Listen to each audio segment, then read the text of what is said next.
ओम शांति। 11/3/26 की मुरली से ज्ञान रतन। बाबा कहते हैं यह पढ़ाई जो हम पढ़ रहे हैं ये सोर्स ऑफ इनकम है। इससे तुम मनुष्य से देवता बनते हो। 21 जन्म के लिए सच्ची कमाई हो जाती है। कितनी बड़ी कमाई है ये हमारी। 21 जन्म के लिए हमें बाबा कह रहे हैं तुम सच्ची कमाई यहाँ करते हो और देवी देवता बन जाते हो। प्रश्न है, बाप जो मीठी मीठी बातें सुनाते हैं वह धारण कब होगी? बातें कब धारण होगी? बाबा बता रहे हैं जब बुद्धि पर परमत व मनमत का प्रभाव नहीं होगा। जो बच्चे सुनी सुनाई बातों पर चलते हैं उनकी बुद्धि में धारणा हो नहीं सकती। सिवाय ज्ञान के और कुछ भी कोई सुनाता है तो वह है जैसे दुश्मन। झूठी बातें सुनाने वाले बहुत है, इसलिए hear no evil, see no evil. मनुष्य से देवता बनने के लिए एक बाप की श्रीमत पर ही चलना है। एक बाबा जैसे डायरेक्शन हमें दे रहे हैं, बाबा जैसे पढ़ा रहे हैं, सिखा रहे हैं, हमें उसी रास्ते से चलना है।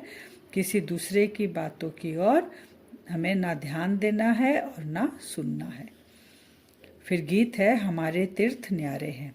सही में देखा जाए तो हमारे तीर्थ न्यारे हैं। कौन से तीर्थ हैं हमारे? बाबा की कुटिया, बाबा का कमरा, शांति धाम और हिस्ट्री हॉल। बाबा कहते हैं जो भारतवासी बहुत समझदार थे अभी बेसमझ बने हैं।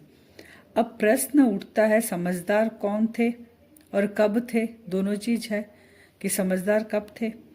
यह कहाँ भी लिखा हुआ नहीं है, तुम हो गुप्त। बाबा कहते हैं मेरे द्वारा ही बच्चे मुझे जानते हैं, सृष्टि के आदि मध्य अंत के खेल को जानते हैं। बाबा जब तक नहीं आए थे तब हमें भी कुछ नहीं पता था। हम भी सब कैसे जैसे दुनिया वाले करते हैं मनुष्य आत्मा है वैसे हम भी वैसे ही मानते थे। अब हमें पता चला है कि वो समझदार कब थे और कौन से टाइम पे थे। तो मुख्य भूल की है ये भूल। किस भूल के कारण ऐसा हुआ कि निराकार परमपिता परमात्मा के बदले श्री कृष्ण का नाम डाल दिया है कि गीता का भगवान कौन है? श्री कृष्ण है। इसके कारण ये बहुत बड़ी भूल हो गई है। हम बेसमझ बन गए हैं और सीढ़ी नीचे उतरते आए हैं। पहला नंबर शास्त्र श्रीमद् भगवद गीता कहते हैं वही रॉन्ग हो गया, क्योंकि इसको बोलने वाला, गीता सुनाने वाला, गीता पढ़ाने वाला कौन है इसका नाम ही गलत हो गया, तो ये रॉन्ग हो गया। सिद्ध करना, हमें क्या सिद्ध करना है? एक तो भगवान कौन है, सृष्टि परमपिता परमात्मा निराकार वो भगवान है, और एक गीता का भगवान कौन है ये सिद्ध करना है। गीता किसने सुनाई?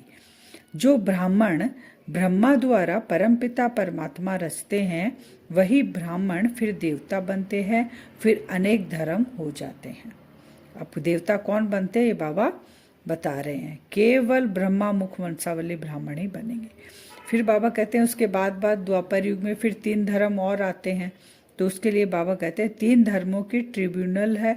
अपनी अपनी 3 धर्मों की ट्यूब्स है, अपनी अपनी शाखाएं निकलती है। थूर है आदि सनातन देवी देवता का जो अभी राजयोग सीख रहे हैं। फिर बाबा एग्जाम्पल देते हैं दिलवाड़ा मंदिर का, जैसे तपस्या करते हुए दिखाते हैं ऊपर स्वर्ग है, तो बाबा कहते हो तुम्हारा ही यादगार है। तो 3 धर्मों की बाबा ने कहा ट्यूब्स निकली। कब निकली? द्वापर युग में निकली। और पहले सतयुग में एक ही धर्म रहता है, आदि सनातन देवी देवता धर्म। वो कौन रचता है? शिव बाबा रचते हैं, ब्रह्मा मुख से रचते हैं, बाबा ने क्लियर किया। और जो ब्राह्मण है प्रजापिता ब्रह्मा मुख वंशावली वही देवता बनते हैं। मनुष्य कहते थे सब कल्पना है, मनुष्य यही कहते हैं। जब तक बाप को न जाने तो कल्पना ही समझेंगे हर चीज में। सत्य क्या है उसको अगर नहीं समझेंगे और सत्य स्थापन करने वाला कौन है उसको नहीं समझेंगे तो कल्पना ही लगेगा। फिर एक कहावत भी है, मनुष्य से देवता किए करत न लागी वार। ये कहावत भी सब गाते हैं कि देवता कौन बनता है? मनुष्य ही देवता बनता है। और कौन बनाता है, किस समय बनाता है, ये नहीं पता। देवताएं सतयुग में थे, उन्हों को जरूर भगवान ने संगम पर रचा होगा। अब कैसे रचा यह नहीं जानते कि निराकार परमपिता परमात्मा देह किसी के देह के तन का आधार लेता है, उसका नाम ब्रह्मा रखता है और उससे रचना रचता है। लेकिन गुरु नानक ने भी भगवान की महिमा गाई है। साफ साफ कहते हैं ना गुरु नानक, एक ओंकार निराकार सतनाम। फिर ब्राह्मण चोटी है, परंतु राजधानी देवी देवताओं से शुरू होती है।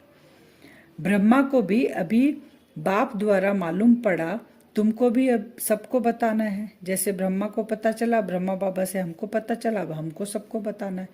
बाबा कल्प में एक ही बार आकर एक धर्म की स्थापना, अनेक धर्मों का विनाश करते हैं। 5000 साल का खेल है और हम 84 जन्म लेते हैं। शिव जयंती भारत में मनाते हैं, सतयुग त्रेता में नहीं मनाते, तो संगम पर ही भगवान आते होंगे, इसीलिए शिव जयंती मनाते हैं। बाबा कहते हैं जैसे मैं हर गुणों का सागर हूँ, वैसे तुम मेरे बच्चे मास्टर ज्ञान सागर, मास्टर सुख के सागर, मास्टर प्रेम के सागर तुमको भी बनना है। अभी तुम्हारी अवस्था बाबा बता रहे कैसी हो गई, जड़ीभूत अवस्था हो गई है। फिर बाबा एग्जाम्पल से बता रहे हैं, जैसे सड़े हुए कपड़े होते हैं ना, या गंदे कपड़े होते हैं, तो उसको क्या करते हैं, सटका मारते हैं साफ करने के लिए, तो फट जाता है। वैसे ही तुम्हारी आत्मा भी अभी क्या हो गई है, एकदम जड़ीभूत हो गई है। जब बाबा आकर ज्ञान का सटका लगाते हैं तो आत्मा हमारी क्या होती है, पुर्जा पुर्जा हो जाती है। बाबा फिर धोबी भी है, क्योंकि धोबी बन के तो बाबा आत्मा को साफ कर रहे हैं ना। तो बाबा कहते हैं साफ कपड़े सबको पसंद है, इसलिए उसको जो साफ अच्छे से करते हैं ना, उसको हजाम कहते हैं। तुमको कितना धनवान बनाया था, माया ने क्या हालत कर दी है, बाबा कह रहे हैं। शिव भगवान वाच मामेकम याद करो तो सारे पाप नष्ट हो जाएंगे। पाप नष्ट कैसे होंगे, ज्ञान का सटका और याद, ये दोनों से बाबा कह रहे हैं पाप नष्ट होंगे। श्री कृष्ण ने भगाया, पटरानी बनाया, ये सब कहानियां शास्त्रों में सुनते हैं ना। बाबा ने कहा श्री कृष्ण तो प्रिंस है, ये सब संगम युग पर ये हम सबकी यादगार शास्त्रों में लिखी हुई है। विनाश का साक्षात्कार किया है, वह आंखों से देखेंगे, स्थापना भी प्रैक्टिकल में देखेंगे।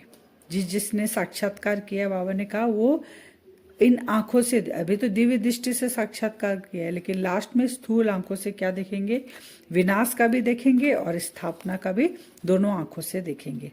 बाबा कहते हैं ये बेहद की पढ़ाई भी है, बेहद का वर्षा भी है, और यहाँ बेहद का त्याग भी चाहिए। हेवनली गॉड फादर शिव बाबा है और श्री कृष्ण है हेवनली प्रिंस।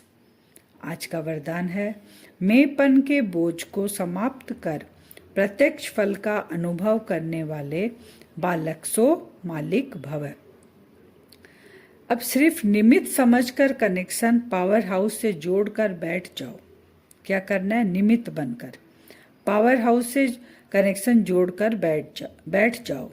दिल शिकस्त नहीं बनो। कैसे होगा, कब होगा, तो बाप दादा सब कुछ स्वतः करा देंगे। बालक सो मालिक समझकर श्रेष्ठ स्टेज पर स्थित रहो, तो प्रत्यक्ष फल की अनुभूति करते रहेंगे। आज का स्लोगन है, ज्ञान दान के साथ साथ गुण दान करो तो सफलता मिलती रहेगी। ज्ञान के साथ गुण भी करेंगे तो सामने वाली आत्मा जल्दी कैच करेगी और हम सफल बनते जाएंगे। अव्यक्त सारे निश्चय बुद्धि का फाउंडेशन हो तो निर्भय और निश्चिंत रहेंगे। उसका बाबा आज एक टॉपिक बता रहे हैं, कैसे भी कड़ी परिस्थिति हो, लेकिन खेल समझने से कड़ी समस्या भी हल्की बन जाती है। फेथफुल का अर्थ ही है, फेथफुल का अर्थ बाबा बता रहे हैं, मन वचन कर्म हर बात में निश्चय बुद्धि। उनके मुख से कभी हिम्मतहीन बनाने वाले शब्द नहीं निकल सकते। फेथफुल कौन है, मन वचन कर्म हर बात में निश्चय बुद्धि। ओम शांति।